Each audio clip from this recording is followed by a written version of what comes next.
It's Hey, Traveling Terry Tuesday. that's This Tuesday, November the 9th, in the year of 2021.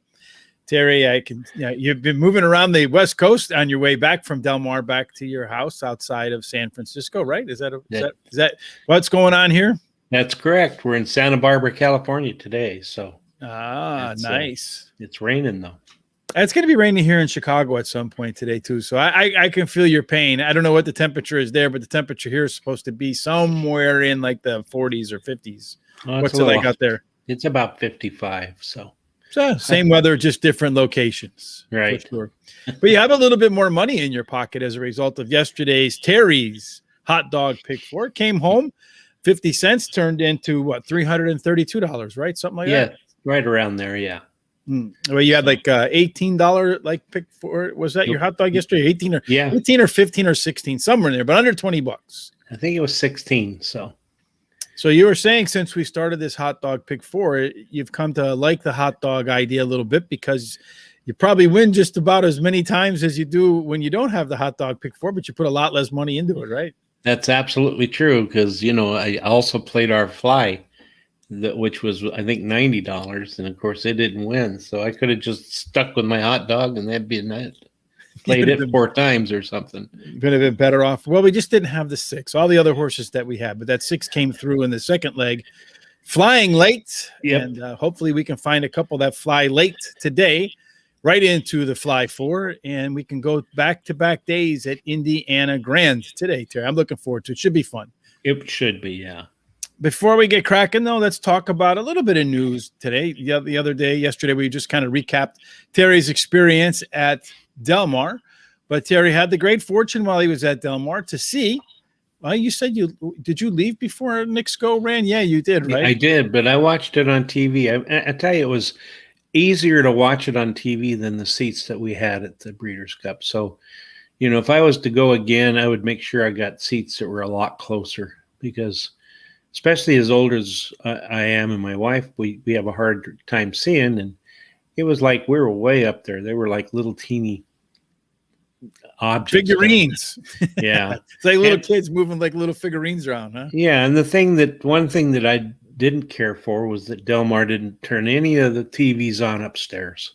Really? They had monitors all over, but where you're sitting, in front of you. Can you turn them on? Could you reach them or no? No, they're up about 30 feet in the air. And they didn't ever turn them on. So you had to either watch it from your seat or get up and go up behind yourself and watch it on TV. So or on your phone or something like that. Yeah. Right? Yeah. We actually watched it on my iPad, but then part of the confusing thing is that when you watch it on your iPad or your phone, there's a delay. Sure. Yeah. Even when you go from your phone to your computer to different services, I noticed there was a delay. I was done watching it here. I turned on the TV and it was still on the TV. So, there was, no matter which way you look, there's different delays for sure. Yeah, that's true. And, the one thing you did kind of miss there, Terry, was Breeders' Cup, the Classic.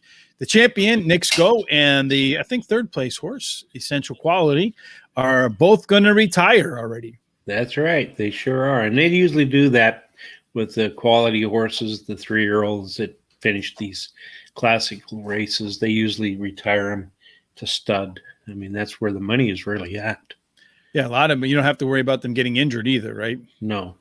Different sort of injuries, I suppose, can happen. But yeah, that's not probably not what you would say career threatening. Yeah. Another story emerging, we talked about this a little bit yesterday, was Corniche coming out of the Breeders' Cup Juvenile, now clearly the best 2-year-old. Bob Baffert, Kentucky, Churchill Downs. He's not allowed to accumulate points for 2 years. And we talked about this yesterday, and it makes the news today. It's almost like they're watching, Terry. Oh, yeah, I think they are. They certainly are. And that, that's a good horse. That horse ran a great race. I had that horse, so I was happy about that. Mm-hmm. So yeah, the owner of the horse has mentioned in the article that right now he loves Bob Baffert. I guess they must be good friends. So yeah, they are. They've been together for a long time.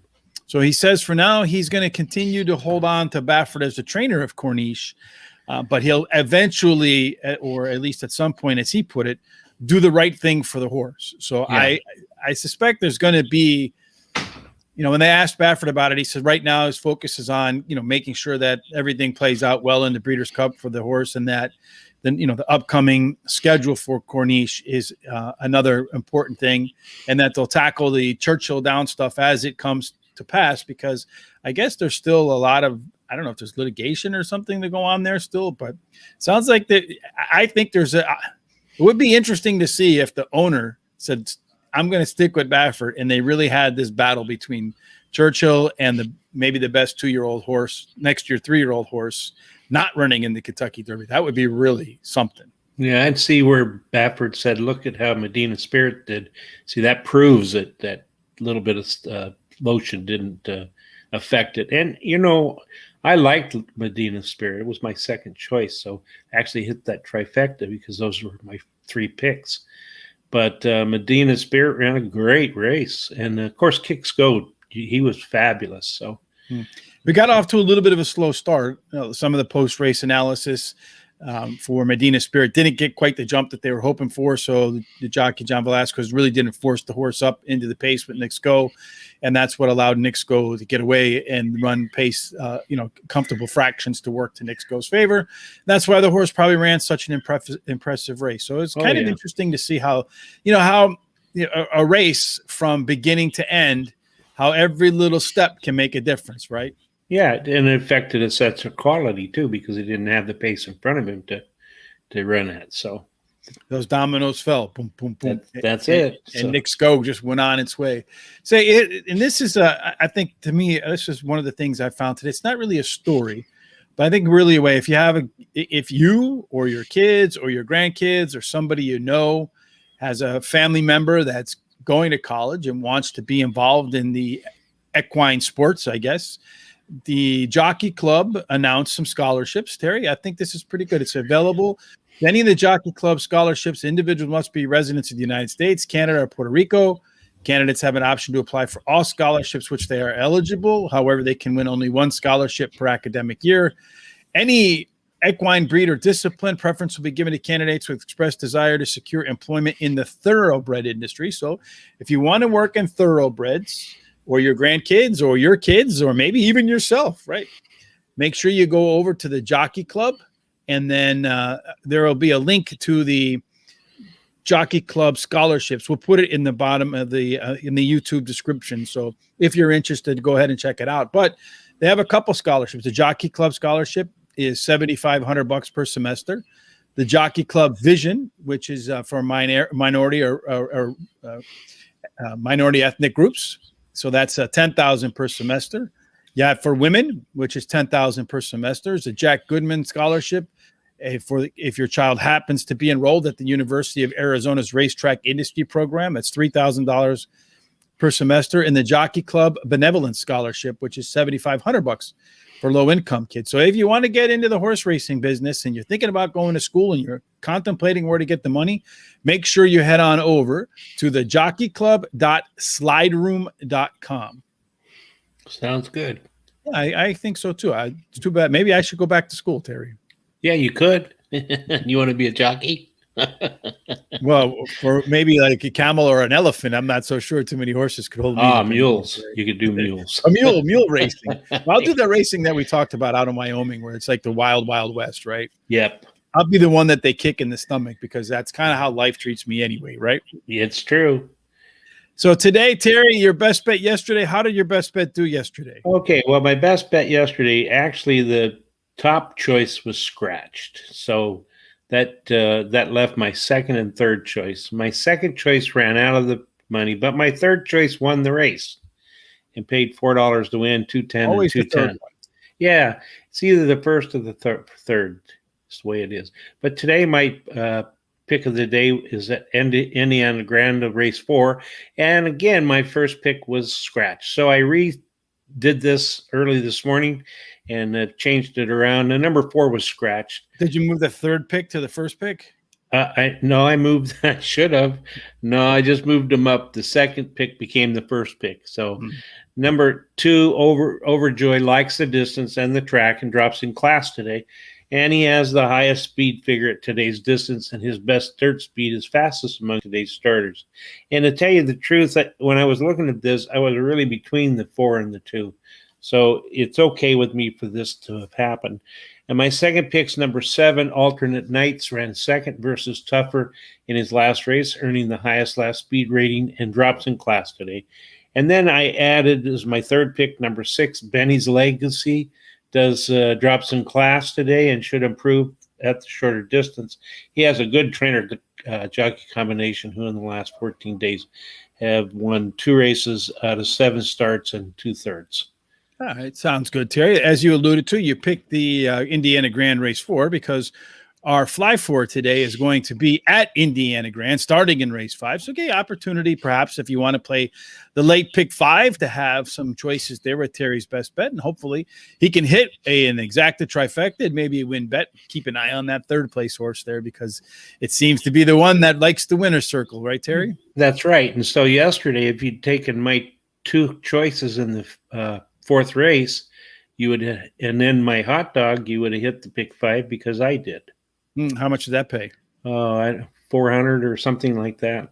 So yeah, nice day. Terry's on fire. He's en fuego, as they say in Espanol.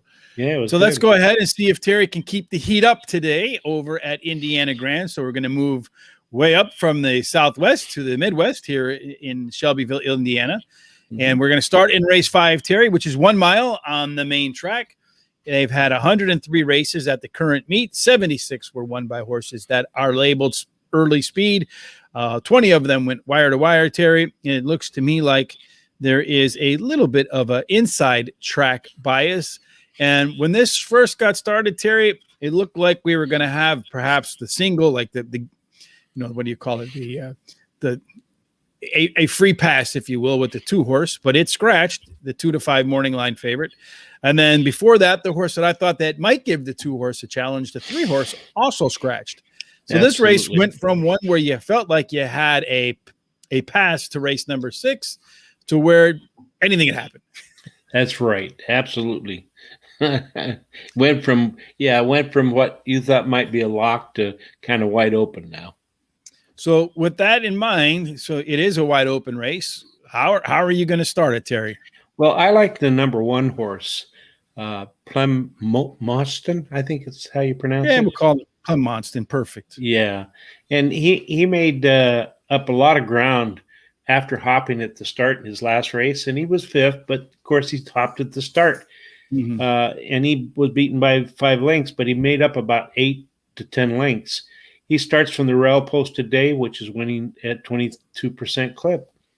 Yeah, I think the post is, a big important thing there. Even though he hopped, the bettors didn't really think a whole lot of him in the first start. 6-year-old making its second start, which is kind of unusual too. How many 6-year-olds do you see making a second start, Terry? Yeah, not that many. It's kind of like a 24-year-old in college playing sports. But again, looking at this race, Terry, it was open for me. I thought the 3 horse was the one that can challenge. So I kind of ran through all the numbers, looked at what the potential 6 furlong time, 1 mile times could be. And it was tough, but I came away with my top pick being the 4 Boone Spirit.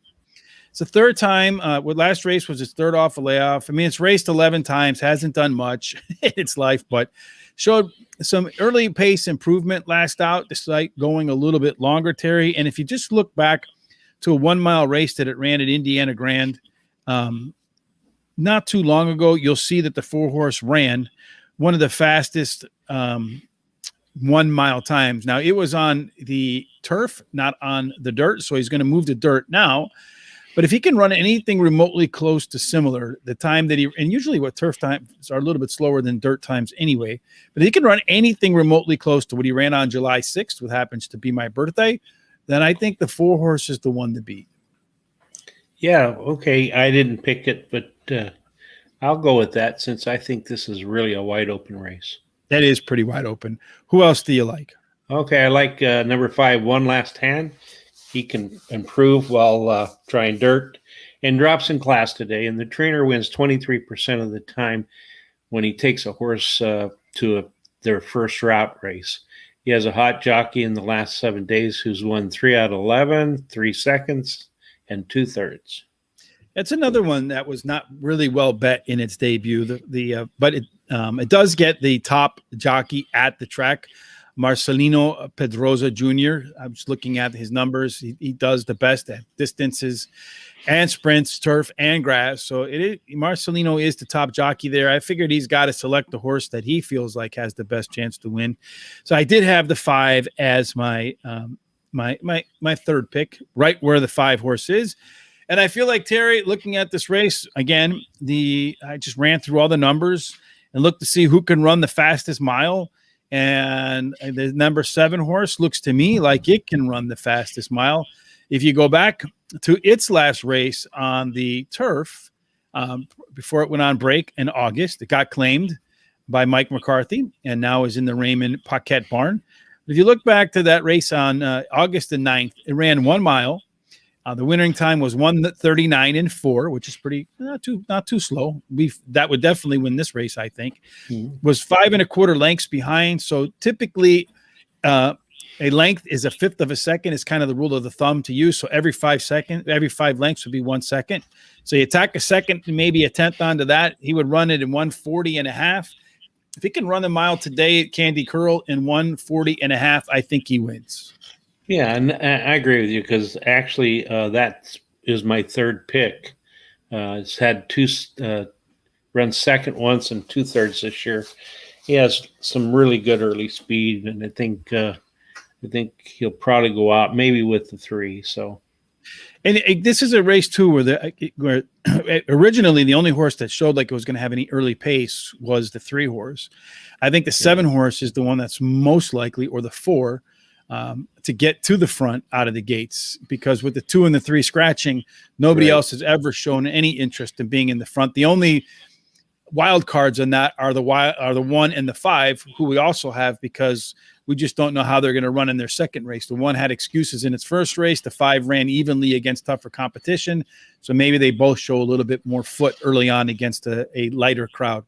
Any other horse in case there's additional scratches later on? No, I didn't pick any other, and I meant to say that the 3 would have been something that pushed it, and that's why I actually like the 7 quite a bit because there isn't a lot of speed, and I watched the races for the 1 and the other horse, the 5, and they didn't seem to have any trouble except for going a little bit wide, so. And of course, like I said, the 1 hopped at the air. So I think the only one that for me is the 1 is probably going to be kind of a question mark. But so one you think will be a question mark? All right. Race number 6, Terry, is 6 furlongs on the main track. They had 256 races, of which 187 were won by early pace types. 79 actually led from gate to wire. So you got those wire to wire type horses there, Terry. Hello, Laloy. How you doing today? Good to see you again. And then as far as the post position is concerned, it doesn't really look like there's much of a bias, although horses that wore a 4, 5, 6, or 7 seem to have a tiny edge over the rest of the field, but not enough for me to say it's a absolute. Maybe that's just where the best horses have broke so far at this meet. Although 256 races is a lot of races, so you have definitely a deep data pool there. So speed, Terry, is likely to win this race, I feel like. Who do you feel like is going to be the fastest to the winner's circle? Well, I like number 4, Macho Alegria. Ran second versus similar in his last race and has a high percentage trainer, and the early running style should help his chances. Yeah, I have the 4 in it's like at the very outside of my selections as well because of that early pace, Terry. For sure. I was looking again. I ran through to see which horses probably are going to show early pace and which ones have the what their best time so far has been at 6 furlongs. He ranked about 4th or 5th, right in there. I'm going to go 1 horse to the inside, Terry, and I know this horse doesn't really have any early pace. At least it hasn't shown it of late, but does have a good late kick. Has run well in fact, he has the best. He has the best score at Indiana Grand. And that's number 3, Compass Point, Terry. Looking at the potential early fractions, I think only one other horse, and that's the 7 horse, might be able to run 6 furlongs or has at least to date run 6 furlongs faster than Compass Point has, except Compass Point has done it at Indiana Grand. The 7 horse did it at Delaware. Those are 2 horses I have at the top of my pick. So I like the 3 and the 7. Any ideas on either one of those? Yeah. As far as my picks go, I didn't pick either horse. Oh no, I'm sorry, I did. I picked the 7 as my 4th pick. All right, so we'll put the 3 and the 7 in there. And who else do you like? I like the 8, and I'm not going. You want me to try? Yeah, the 8 horse is Acme. Okay, he finished 3rd versus similar in the last race. Has a high percentage trainer and a really good jockey trainer combination. Who in the last 14 days out of 3 mounts has 2 wins and a 3rd. And those were the horses I felt like, Terry, that had the most early pace and can get it going. As far as horses that we don't have that I had highly ranked, Terry, and that's the 2 horse, Rotary Dial. Did you have that horse ranked high as well? Yeah, I did. It's my 3rd choice. Your 3rd choice. So, yeah. Well, let's put it off to the side, and then maybe we'll bring him in because I don't know how deep we need to go in this next leg, but maybe you feel like we have to go pretty deep. But for me, when I was looking through race number 7, which again goes back to 1 mile on the on the dirt, again, you have that where you have the early speed. Looks like there's a slight outside bias. I have the 8 horse, Terry, as my top pick. That is Henry Rules. And I was very close to just singling him. 3rd time off a layoff. He's dropping in class. Last time was the beaten favorite. Should be part of the early pace. I know 17 races, never made it to the winner's circle, hence a maiden claiming race. But he's been to the 2nd place circle and the 3rd place circle 7 times in 15 races at Indiana Grand. It's a horse that's probably the gambler's fallacy due. Hello? Are you there, Terry? Yeah, I'm here. The 8 horse? Uh-huh. Yeah, the 8 horse. Yeah, I love the 8 horse. The trainer wins 24% of the time when he brings back a beaten favorite. And this horse has the highest speed figure at today's distance and the best dirt speed, is fastest among today's starters. And the jockey in the last 7 days has been in the money 8 times out of 11, winning 3 of those. So who do you like besides the 8? Let's see, number 5. Indy Rebel has the highest last speed rating and drops in class today and is back to a shorter distance, which I think will help. I agree. For me, those are the 2 horses that I like the most, Terry. Beyond the 8 and the 5, maybe the 6 horse shows a little bit of speed. Maybe the 2 horse shows a little speed. I'm torn between the 2. Do you want to add more, or do you kind of want to move on to race number 8 and come back? What do you think? Yeah, let's move on and come back. So race number 8, we go back to race number 8 is 1 mile. Last race, was 6 furlongs, back-to-back 6 furlong races. Number 8, again, is 1 mile. Terry favors some speed, perhaps in the middle of the pack. In terms of post position, how do you want to start the last and final leg to our pick 4? I like number 5, Wellington Wonder. Loves the distance, is winning 100% of the races, and loves the track where she's finished 80% of the time in the money, winning 40% of those races. She drops in class today, and she has a really good jockey that's, like I said, has 8 out of 11 in the money and has won 3 of those.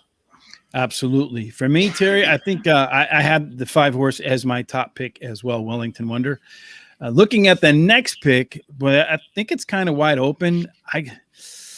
The 1 horse, if it runs, so that last race at Keeneland was really good. Had the top last race speed figure at Keeneland. Then it kind of really faded at the end there. It was the first time in a while that the horse had tried to show some early speed, but it has been able to go early speed, has been able to come off the pace. So that's the Terry versatility angle. Has run at Indiana Grand a bunch of times, mostly on the turf, because the horse has predominantly run on turf 17 times. It's going to try the dirt for only the 2nd time. First time on the dirt, it ran out of the money. I think, though, if the horse can repeat what it did on grass, then Anthony Granitz will make the right switch going from turf to dirt, which is an 18% winner for him. Yeah, and I, too, like the 1. It's my 4th pick. The only question mark I had was, well, is it going to perform on the dirt as well, it has the grass. It's really done pretty well on the grass. I'm kind of surprised that they're changing to the dirt, but probably because there was nothing to enter the horse in. But if you look at the past, in the last 5 races, finished in the money 4 of those 5 times. And like you said, it could either run on top or it can come from way back. So. And it's been working out on the Indiana Grand dirt track. So the workouts aren't the best, but they're middle of the road and they're not the worst. And the horse is taking a pretty good drop in class here today. So I feel like you're going to see all those things should add up to something positive, I hope. I agree. It has the highest last speed rating and the highest speed figure at today's distance. And of course, we've talked about the rail post has been a pretty good place to be. So, any other horse that you want to add here? I like number 2, Nothing But Flowers. Finished 3rd in the last race, has a high percentage trainer, and can improve while returning to the round. So you like the 2 horse? I like the 2 horse as well, Terry. That was my 3rd pick. I do agree with you. I feel like whoops. Can't take that wrong. I'm paging down on the wrong side. If you look back to the horses, just one race ago at Indiana Grand, 1 mile and 70 yards, led from pillar post with Deshaun Parker in there. Deshaun stays in the irons. Then it cut back to 6 furlongs. Probably this horse seems to me, when you're just looking at its record, seems like it has run better when it's stretched out than it has when it's been, at least of late, than when it's sprinting. So right now, Terry, we're at 16 times 3 is 48. So we can add another horse here, which would put us at 84, or we can put maybe the 2. Let's see. Can we do 20 times 4? Yes. We can put the 2 in race number 6. Terry, do you want to do that? Yeah, let's do that. And then you want to add one more here, or do you want to add one more in race? I don't think we can add one in race 7. 20 times 3 would be 60 times, let's see, so 20 times 3 would be 60 times 3 would be 180. Yes, we can do one more in race 7 or one more in race 8. Okay. I think we should do I'd like to do number 8 in the 8th race. Tuck Your Tail and Run. All right. Won 2 races in a row, now goes for a hat trick and drops in class today. So I had the 8 horse in there too. I was kind of hoping that's where you would go, Terry. Yeah. So again, when you look at the horses that I'm just looking at the best run they can run at a mile, and the 8 horse put in about a minute 40 seconds. That seems about right. The only other horse that I had on my radar there, Terry, was the 3 horse. So maybe we'll put that one off to the side just in case there's a scratch. Yeah, that'd be fine. Yeah. Cool. Or you have deeper pockets, that sort of stuff. Yeah. In race number 7, if there were a scratch, Terry, who would you put in there? All right. And number 7, race 7, I would put number 6, Little Johnny Colony, ran 2nd versus similar in his last race. And I think I would have the 6 in there, Terry, or I would have the 6 in there, or I would have the 3 in there. So those would be 2 that I might consider. Okay. So let's go ahead and put them off to the side there. Just in case there's a scratch, you can go ahead and pick yours, whichever one you like the most. Again, it's just Terry and I do a pick 4 just so we can cover the most possible races. Maybe you like to bet exactas, trifectas, doubles, win wagers, however it is you like to bet. We're just putting ideas out there, hoping to hit the pick 4, because that's where you can get a nice size ticket if you can put a series of long shots together, but also consider using these as maybe horses that you'd want to put in your pick, just your exotic bets across race to race bets. So in race number 5, we're going with the 1, the 4, the 5, the 7. Race 2, we got a lot of coverage, 2, 3, 4, 7, 8. Race number 7, that, Terry, is going to be the key to our whole pick 4, I feel, with the 5 and the 8. And then coming home, we have the 1, the 2, the 5, and the 8. And I'm hoping that in a couple of these races, Terry, outside of race number 7, I feel like they're all pretty open and prices can hit. Yeah, I do too. So those early scratches in race number 5, I think, really changed the shape of our tickets. Yeah, it did. And I think for the betting public, it's a good deal, because I think that horse was going to be 2 to 5 or 1 to 5, the one that was the 2 horse. It might have been 1 to 9, Terry. It was a 2 to 5 morning line. Yeah. And I think if you went through the other horses in the program, everybody else would have landed probably on the 3. Yeah. So Yeah. then the 2 or the 3. And I tried to, I actually tried to figure somebody to beat him, and I really couldn't see anything there. So, yeah, I was going to have 2 tickets, one with him and one without him. That's what I was going to plan to do. Just a couple different strategies depending upon if you wanted to beat it or not. So Terry and I did our hot dog pick 4s as always. Terry, there's your hot dog pick 4. You went 2, 2, 3, 3. I went 4, 3, 1, 3 because I felt like I could single the 8 possibly. I was going back between singling the 8 in race 7 and singling the 5 in race 5.